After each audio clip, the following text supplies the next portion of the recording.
প্রশ্নটা শোনার সঙ্গে সঙ্গেই মনে হয় আমার দমটা বোধহয় বন্ধ হয়ে যাবে, হৃৎপিণ্ডটা এমন একটা নাড়া দেয়। এইসব প্রশ্নের কি উত্তর দেব? এই অনন্তসীম চক্রান্তের কি কোনো শেষ হবে না? মুক্তিযুদ্ধের সময় তো আমেরিকা আমাদের দেশের মুক্তিযুদ্ধের শত্রু ছিল, তা তো সপ্তম নৌবহর পাঠাইছিল আমাদের মুক্তিযুদ্ধকে চিরদিনের জন্য স্তব্ধ করে দিতে। তারা কেন আমাদের মুক্তিযোদ্ধা লিস্ট করবে? এই মাতবরি তাদেরকে কে দিছে? আর আমাদের দেশের বুঝি না ভাই, বাংলাদেশটা ভাই পাউডার হওয়ার বাকি আছে। হাইসা হাইসা যারা ক্ষমা করে দেয়, এরা সাপ রে ক্ষমা করে দেয়। যে সাপ কোনোদিন সুযোগ পাইলে সুবল দিতে ভুল করে না, এবং এইটা হবে যদি এইভাবে দিতে থাকে, এই সুবলটা বিএনপি খাবে। আমি এটা বলে দিলাম আজকে, আমার মনে আর জায়গায় সুবলটা বিএনপি খাবে যদি এই ধরনের ক্রিমিনালদেরকে এত প্রশ্রয় দেওয়া হয়। আমন্ত্রণ জানাচ্ছি প্রিয় দর্শক, মানচিত্র নিয়মিত আয়োজন কথোপকথনে আজকে আমাদের সঙ্গে যুক্ত রয়েছেন মুক্তিযোদ্ধা এবং বিএনপি দলীয় সংসদ সদস্য, আমাদের সবার পরিচিত অ্যাডভোকেট ফজলুর রহমান। অ্যাডভোকেট ফজলুর রহমান, আপনাকে স্বাগত জানাচ্ছি। এবং যে কারণে আজকে আপনার সঙ্গে সংযুক্ত হওয়া, আমাদের মুক্তিযুদ্ধে শহীদদের তালিকা তো এই পর্যন্ত কোনো সরকারই করতে পারেনি, নানান জটিলতা কাজ করেছে। কিন্তু আমরা অবাক হয়ে খেয়াল করলাম যে সোমবার মুক্তিযুদ্ধ বিষয়ক মন্ত্রী আহমেদ আজম খানের সঙ্গে বিশেষ উদ্দেশ্যে দেখা করলেন মার্কিন রাষ্ট্রদূত ব্রেন্ট ক্রিস্টেনসেন। তিনি মুক্তিযুদ্ধ বিষয়ক মন্ত্রীর সঙ্গে দেখা করে তার আগ্রহের কথা জানালেন যে মুক্তিযুদ্ধের শহীদদের তালিকা, মুক্তিযুদ্ধের ইতিহাস সংরক্ষণে যুক্তরাষ্ট্র সহযোগিতা করতে চায়। যুক্তরাষ্ট্র কেন মুক্তিযুদ্ধের শহীদদের তালিকার বিষয়ে এত আগ্রহী হয়ে উঠলো, বা মুক্তিযুদ্ধের ইতিহাস সংরক্ষণের জন্য এত বেশি তাদের আগ্রহ প্রকাশ করছে? এর কারণ কি বলে মনে হয়, যে যুক্তরাষ্ট্র আমাদের ৭১-এর সরাসরি বিরোধিতা করেছে? আপনাকে ধন্যবাদ। যারা আমাদের কথা শুনছেন দেশে এবং বিদেশে, তাদের প্রতি আমার সালাম রইল, আসসালামু আলাইকুম। দেখেন, আপনি যে প্রশ্নটা করছেন, এই প্রশ্নটা শোনার সঙ্গে সঙ্গেই মনে হয় আমার দমটা বোধহয় বন্ধ হয়ে যাবে, হৃৎপিণ্ডটা এমন একটা নাড়া দেয়। এইসব প্রশ্নের কি উত্তর দেব? এই অনন্তসীম চক্রান্তের কি কোনো শেষ হবে না? মুক্তিযুদ্ধ এবং মুক্তিযোদ্ধার তালিকা বিভিন্ন সময়ে করা হয়েছে। মুক্তিযোদ্ধার তালিকার সংজ্ঞা বিভিন্ন সময়ে পরিবর্তন করা হয়েছে। সবকিছু মিলে আমি যদি বলি, আমি আজকে যদি আমার বয়স আর চ্যালেঞ্জ করা ঠিক না। মুক্তিযুদ্ধ তালিকা এখন যেটা আছে প্লাস মাইনাস করে, শুধু ওই যে আওয়ামী লীগের আমলে যে মুক্তিযোদ্ধার অনেক মুক্তিযোদ্ধা এখানে ভুয়া হিসাবে নাম তুলছে, 2008 সনের আগে উভয় দলই ক্ষমতায় ছিল, বিএনপি, আওয়ামী লীগ এবং এমনকি জাতীয় পার্টি। অনেক যাচাই বাছাই করেই মুক্তিযুদ্ধ তালিকাটা করে ফেলছে। এখন যে সরকারে আসে বলে আগেরটা করছিল ভুল, কারণ তার কিছু স্বার্থ আছে, এর মধ্যে অর্থনৈতিক স্বার্থ আছে, রাজনৈতিক স্বার্থ আছে। এই স্বার্থের কারণে প্রত্যেক সময় মুক্তিযোদ্ধার তালিকাটা নিয়ে একটা প্রশ্ন তুলে। যদি নির্দিষ্টভাবে কোন মুক্তিযোদ্ধা ভুলভাবে কোন লোক মুক্তিযোদ্ধা হিসাবে ভুলভাবে তালিকায় উঠে থাকে, তাদের সম্পর্কে এটা মানে তদন্ত করে দেখা যেতে পারে। কিন্তু একদম মুক্তিযুদ্ধের সমস্ত তালিকা ভুল, এখন আবার কই থেকে আইছে নাপিতের পুত নন্দীরা মুক্তিযুদ্ধরে ঠিক করে দিব, তার তালিকা ঠিক করে দিব, আমি এটাকে আমাদের জন্য অপমান মনে করি। এবং আমেরিকা আমাদের তালিকা করে দিবে কেন? তারা তো আমাদের আজকে যাই হোক, মুক্তিযুদ্ধের সময় তো আমেরিকা আমাদের দেশের মুক্তিযুদ্ধের শত্রু ছিল, তা তো সপ্তম নৌবহর পাঠাইছিল আমাদের মুক্তিযুদ্ধকে চিরদিনের জন্য স্তব্ধ করে দিতে। তারা কেন আমাদের মুক্তিযোদ্ধা লিস্ট করবে? এই মাতবরি তাদেরকে কে দিছে? আর আমাদের দেশের বুঝি না ভাই, এখন তো সরকার, আমি যে কথাই বলি বলবো সরকারি দলের মানুষ সরকার, আমি সরকারের বিরুদ্ধে বলতেছি না, এই জিনিসগুলো চিন্তা করা দরকার। আর সবচেয়ে বড় কথা হলো যারা মুক্তিযোদ্ধা না এবং মুক্তিযুদ্ধ করার বয়স থাকতো, যারা মুক্তিযুদ্ধে যায় নাই এবং যারা রাজাকার আলবদর দালালের দলে ছিল, এরা সব সময় মুক্তিযুদ্ধ তালিকাটাকে বলে এটা তো একটা ভুয়া মুক্তিযুদ্ধ তালিকা। এই ষড়যন্ত্র যদি গভীরে গিয়ে মানুষ না দেখে, জানি আমি 100 বছর পরে এটা গভীরে গিয়ে দেখবে, কিন্তু খুব গভীর থেকে না ধরলে প্রথম দিন from the very first day of 16 December, from 17 December 1971 মুক্তিযুদ্ধের বিরুদ্ধে আবার নতুন করে ষড়যন্ত্র শুরু হয়েছে, যেটা আমরা বুঝতে পারি নাই। ক্ষমতার দর্পে হোক, জ্ঞানের অভাবে হোক, অথবা পরস্পরের প্রতিযোগিতামূলক কারণে হোক, মুক্তিযুদ্ধের বিরুদ্ধে যে 71 সনের 17 ডিসেম্বরে স্বাধীনতা বিরোধী শক্তি চক্রান্ত করছিল, আজকে 55 বছর পরে এটা প্রমাণিত এবং প্রতিষ্ঠিত হচ্ছে।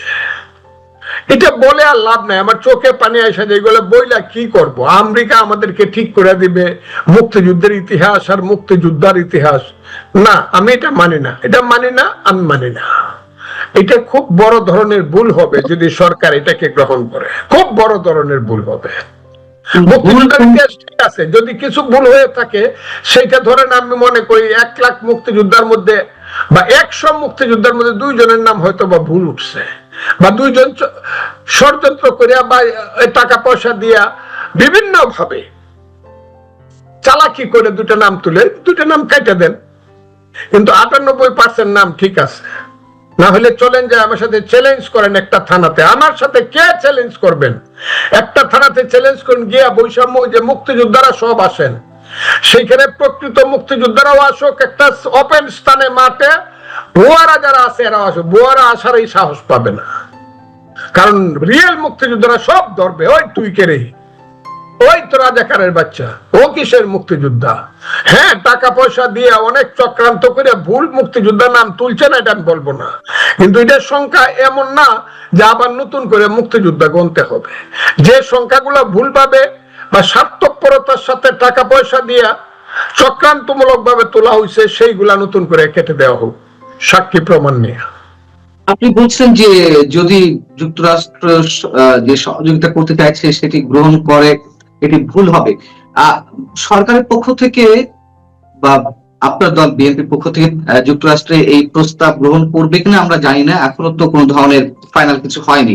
কিন্তু আমার প্রশ্ন হচ্ছে যে অনেক কিছুরই তারা নাক গলাচ্ছে, আরো অনেক কিছু রয়েছে বাকি, কিন্তু সবকিছু রেখে হঠাৎ করে এখন মুক্তিযুদ্ধের ইতিহাস, মুক্তিযোদ্ধাদের তালিকা সম্পর্কে এই আগ্রহ প্রকাশ করার কারণ কি? ডক্টর ইউনূস একটা কথা বলেছিলেন, নিশ্চয়ই আপনার মনে আছে, রিসেট বাটনে প্রেস করতে হবে। এটি তারই কোনো অংশ, বিশেষ কোনো ষড়যন্ত্র 5 আগস্ট পর থেকে যা চলছে? একটা কথা বলছেন যে আরো কিছু রয়েছে বাকি, এটা কিন্তু একটা গল্প। আমি আপনাকে এরকম ভাবে বলি যে একজন হাত দেখে গণক, যে কপালের লেখা দেখেও বলতে পারে, হাত দেখেও বলতে পারে যে তার কপালে কি লেখা আছে।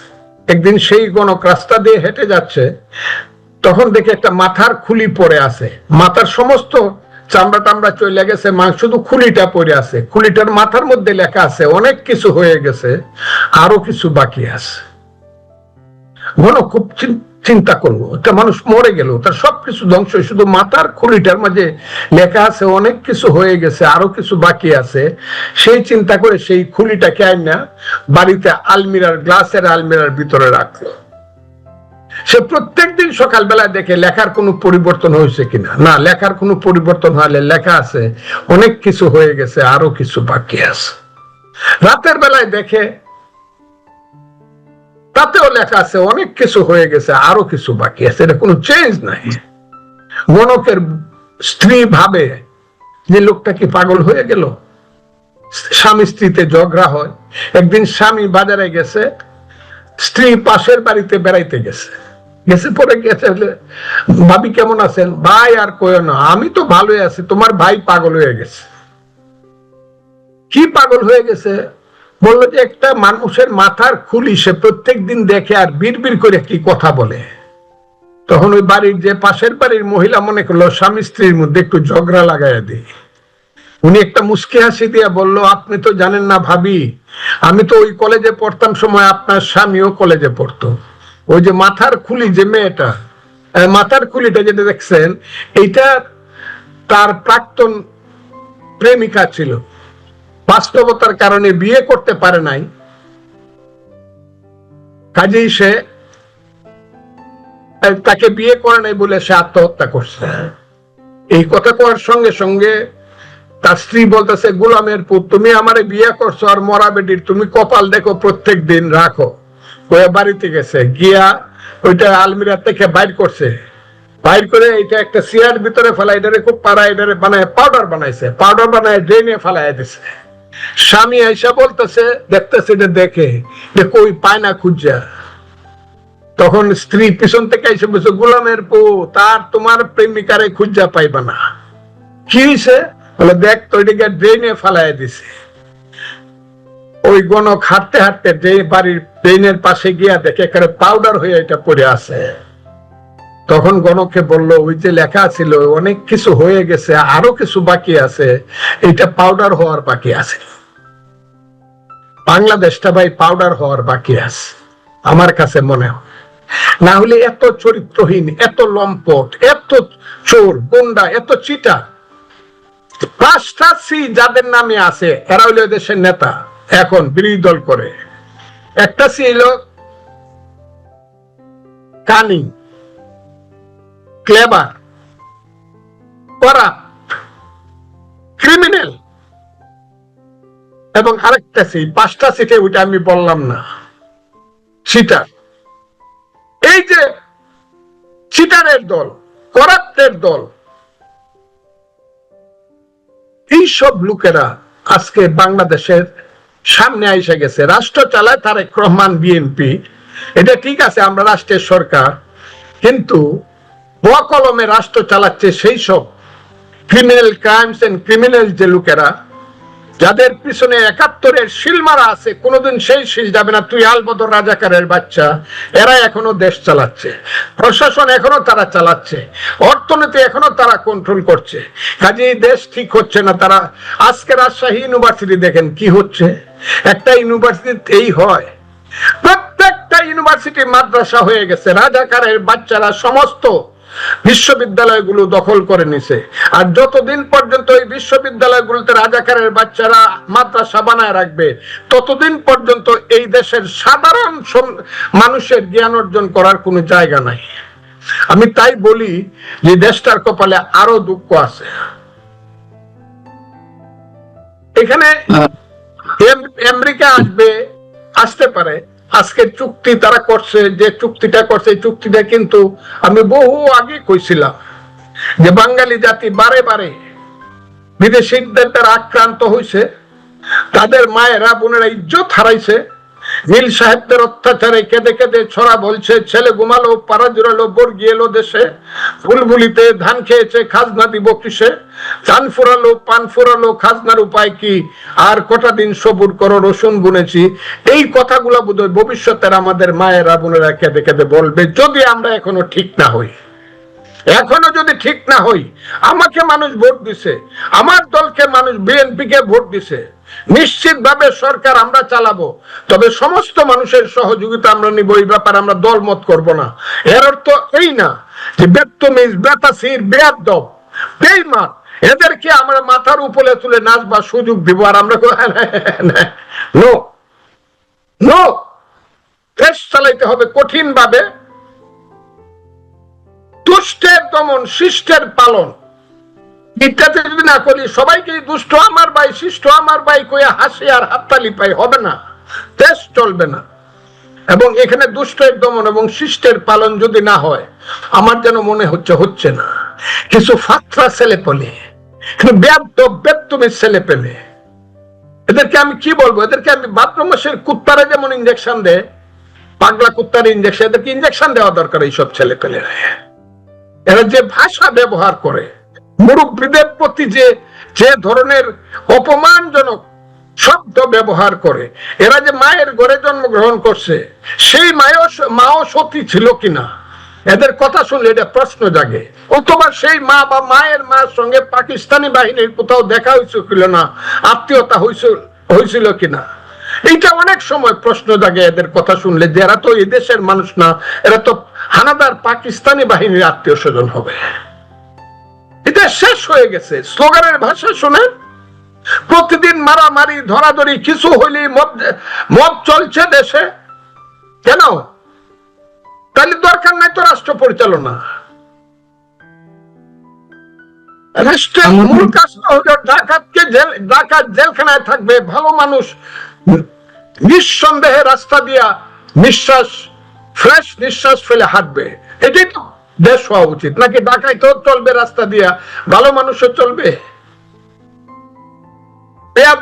তুমি যারা যারা রাজনীতিকে নষ্ট করতেছে, এইভাবে উস্কানি দিতেছে, যারা এই দেশকেই মানে না, যারা বলতে চায় ৭১ ছিল গন্ডগোল, এইসব লোককে ধরে জেলখানায় ভরা উচিত।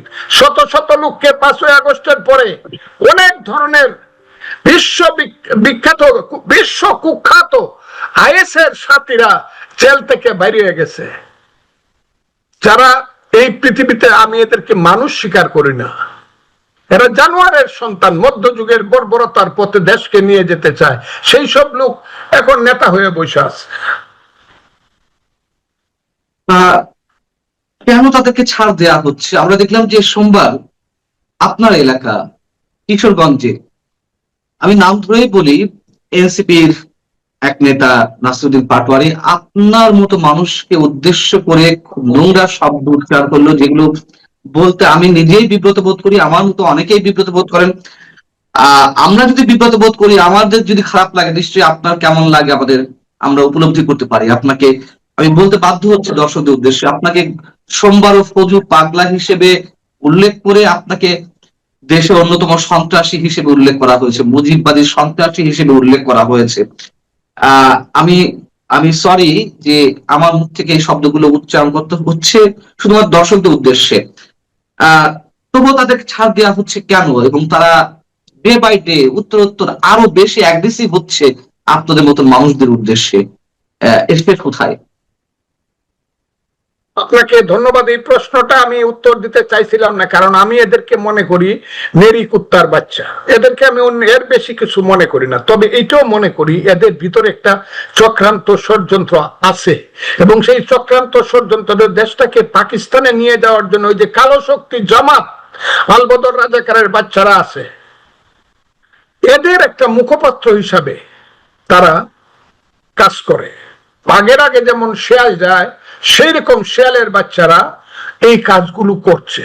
এটা তো আমাকে বকাবকি করছে, আমি তো সাধারণ মানুষ, আমি কে বাংলাদেশের? তারেক রহমান সাহেবের মতো লোককে যেভাবে যে ভাষায় কথা বলে, তার নামের আগে যে টাইটেল দেয় এরা। কালকে আপনারা খালি আমারটা শুনছেন, এই কথাটা শোনেন নাই? তারেক রহমানকে হুঁশিয়ার করে বলছে, হ্যাঁ, এবং খুব বিশ্রী ভাষায় বকাবকি করছে। উসমান ফারুক সাহেবের মতো একজন মুরব্বী মানুষকে বলছে, আপনি কিছু খান কি না খান আমরা জানি না, কিন্তু আপনি তো সব লুটেরার নেতা। এরপরে আমি বলবো, আমাকে যে কথাগুলো বলছে এটা নিয়ে, কারণ আমি কিশোরগঞ্জের ফজলুর রহমান, আমি একদিন সবসময় প্রমাণ করতে হইতেছে আমাকে যে আমি কিশোরগঞ্জের ফজলুর রহমান। আমি যে কোনো মাঠে দাঁড়াইলে এখন খালি একদিন মানুষ জানাই দিবে ফজলুর রহমান কিশোরগঞ্জ স্টেডিয়ামে আসবে, 2 লাখ লোক হবে। এটা নিয়ে আমার কোনো চিন্তা নাই। তো আমার তো আর মাঠে ওই ওর কোনায় খারইয়া, বাস স্ট্যান্ডের কোনায় খারইয়া আমাকে কিশোরগঞ্জে কথা বলতে হয় না। আমি কেন বলছি কথাটা? আমাকে না হয় বলবো, ফখরুল ইসলাম আলমগীর সাহেবের মতো এইরকম একজন ভদ্রলোককে যে বিশ্রী ভাষায় এই ছেলেগুলা কথা বলে, সালাউদ্দিন আহমদের মতো স্বরাষ্ট্র মন্ত্রীকে যেভাবে কথা বলে, এর কোনো প্রতিকার হবে না? আমাকে কথা বললো, সংগঠনের কোনো দায়িত্ব নাই। সংগঠনের, আমি তো একটা সংগঠন করি, সেই সংগঠনের দায়িত্ব নাই। প্রত্যেকটা ইউটিউবে আমার বিরুদ্ধে হাজারে হাজারে এমন বিশ্রী কুশ্রী ভাষায় আমাকে বকাবকি করে, আমার দলের কোনো দায়িত্ব নাই। আমি দেখি লাখে লাখে মানুষ ফজলুর রহমানের পক্ষে দাঁড়ায়, আজকেও দাঁড়াইছে। ইউটিউব দেখেন, সারা ইউটিউব ভরা শুধু ফজলুর রহমানের মতো এইরকম জাতীয় নেতা, এইরকম ইত্যাদি। আমি এগুলো বলতে চাই না, আছে, কিন্তু আমার দল কোথায়? এই কারণেই বলছি দলটা তো সরকারে আছে, এই সরকারে যদি থেকে যদি আমরা মনে করি চাউলে ডাইলে এক দর, তেলে গিয়ে এক দর, শুয়োরের মাংস আর গরুর মাংস একসাথে মিশাই খামো, যদি মনে করা হয় চাউল এবং কাকড় একসাথেই চলবে, তাইলে আমার কোনো কথা নাই। কিন্তু আমার কথা হলো দেশ যদি চালাইতে চাই আমরা, ভালো মানুষদের দেশ চালাইতে হবে, ভালো কাজ করতে হবে, ভালো বক্তৃতা দিতে হবে, ভালো ভাষা বলতে হবে, ভালো স্লোগান দিতে হবে। এই যে বিশ্রী কুশ্রী স্লোগান যারা দেয়, যারা তারেক রহমানের বিরুদ্ধে এইসব অসভ্য ভাষা ব্যবহার করে, গাছের ডালে কাওয়া ইত্যাদি 1 2 3 4 এখনো করে, তাদেরকে হাসে হাসে যারা ক্ষমা করে দেয়, এরা সাপ রে ক্ষমা করে দেয়, যে সাপ কোনোদিন সুযোগ পাইলে সুবল দিতে ভুল করে না। এবং এইটা হবে, যদি এইভাবে দিতে থাকে এই সুবলটা বিএনপি খাবে। আমি এটা বলে দিলাম আজকে, আমার মনে আর জায়গায় সুবলটা বিএনপি খাবে যদি এই ধরনের ক্রিমিনালদেরকে এত প্রশ্রয় দেওয়া হয়। আলটিমেটলি কি রাজনীতি উপহার দিতে চাচ্ছে এরা, মানে এরা যদি নেতৃত্ব থাকে, আপনার কি মনে হয় মানে অদূর ভবিষ্যতে আমরা কোন দিকে যাচ্ছি? আমি এই উত্তরটা নিয়ে শেষ করব। রাজনীতি কি আছে জানি না, তবে তারেক রহমান সাহেব চেষ্টা করতেছেন দেশটাকে একটা ভালো পথে চালানোর জন্য। তার যে আচার আচরণ, চলাফেরা, কর্মসূচি, কৃষক ইত্যাদি ইত্যাদি, ডেভেলপমেন্ট ওয়ার্কের যে চিন্তা ভাবনা, যে পরিশ্রমটা তিনি করতেছেন তার সাথীদেরকে নিয়ে, আমাদেরকে নিয়ে, এটা আমার কাছে খুব আশাবাদী করে আমাকে। কিন্তু যে পারিপার্শ্বিক যে অবস্থা আমি দেখতেছি, রাজনৈতিক যে অবস্থাটা আমি দেখতেছি, সেই অবস্থাটা যদি কন্ট্রোল করা না যায়, সেই অবস্থাটাকে যদি আপনি মানে দুষ্টকে দমন করতে না পারেন, শিষ্টকে যদি আপনি আশ্রয় দিতে না পারেন, তাহলে এই দেশে আপনি যতই ডেভেলপমেন্ট যাই করতে চান এটা পারবেন না। এদের চেয়ে খারাপ মানুষ যারা এখন বিরোধী দল করে, এদের চেয়ে খারাপ মানুষ আমি সব সময় বলি, জামাতের মতো মুনাফেক, বেঈমান, অসভ্য, ইতর মানুষের সংগঠন পৃথিবীতে একটাও নাই। আমি তো সব সময় বলি, যাদেরকে আমরা ওলিয়া কামেল তারা বানাইতে চাইতেছে, এরা সব হইল শয়তানের ভাই, এরা শয়তানের ঘর থেকে জন্মগ্রহণ করছে। আমি এটা প্রমাণ করে দিব, এবং এটার প্রমাণ কিছু সাতক্ষীরা টাতক্ষীরার দিকে তাকাইলে পাইবেন বিভিন্ন দিকে, এরা শয়তানের ভাই। এদের মা শুধু পোশাকে এরা হলো ধার্মিক। আমি সব সময় বলছি জামাতে ইসলাম, এটা হলো জামার মধ্যে হইলো ইসলাম, এর নাম হলো জামাত ইসলাম। এটা বহু আগে থেকে আমি বলতেছি, এদের এই পোশাকটার মধ্যে হইলো ইসলাম, আর সব হইলো এদের অন্ধকারের দিক, চরিত্রের অন্ধকার, অর্থনীতি, সবকিছুর দিক। এত টাকা পায় কোথায় ফকিন্নির পুতেরা? মাদ্রাসায় পড়ার সময় কয় টাকা থাকে তাদের পকেটে? জামাত করলে লাখে লাখে টাকা হয় কেমনে? জামাতের সদস্য হলে ব্যারিস্টারি পড়ার জন্য বিনা পয়সায় গিয়ে লন্ডনে পড়ে কেমনে? ওরা কারা? যে কোনো ফকিন্নির পুত জামাত করলে পড়ে, আমি জানি আমার এলাকার ফকিন্নির পুতেরা জামাত, আমি জানি তো কিছুই ছিল না, বাপেরা আজান দিয়ে ভাত খাইতো, মুয়াজ্জিনের ফু লাখ লাখ কোটি কোটি টাকা খরচ করছে ইলেকশনে, কোত্থেকে আইছে টাকা?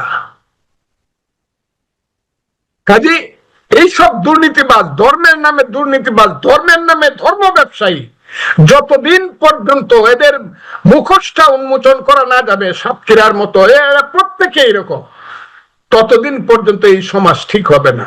আমাদের নেতা খুব বেশি উদার, জনাব তারেক রহমান অনেক বেশি উদার, অনেক বেশি গণতান্ত্রিক। 18 বছর উনি ছিলেন একটা গণতান্ত্রিক দেশে, হয়তোবা সেই শিক্ষায় শিক্ষিত হয়ে উনি মনে করতেছে let us wait for a time. কিন্তু আমিও বলি let us wait for time, but the time will answer in time. কথাটা বলে দিলাম, তারা যখন সুযোগ পাবে তারা কিন্তু উত্তরটা দিয়ে দিবে। এই আশঙ্কা তো সবারই। আপনি যে আশঙ্কা করছেন নিশ্চয়ই তার বাস্তব ভিত্তি রয়েছে, তারপরেও আমরা 4 বইয়ের বিপরীতে আপনি যেটা আশা করছেন আশঙ্কার বিপরীতে যেন তাই হয়। আপনি অনেক অনেক ভালো থাকবেন ফজলুর রহমান, আপনার জন্য শুভকামনা। দর্শক আপনারা যারা শুনছেন নিশ্চয়ই আপনারা ভালো থাকবেন। আল্লাহ হাফেজ।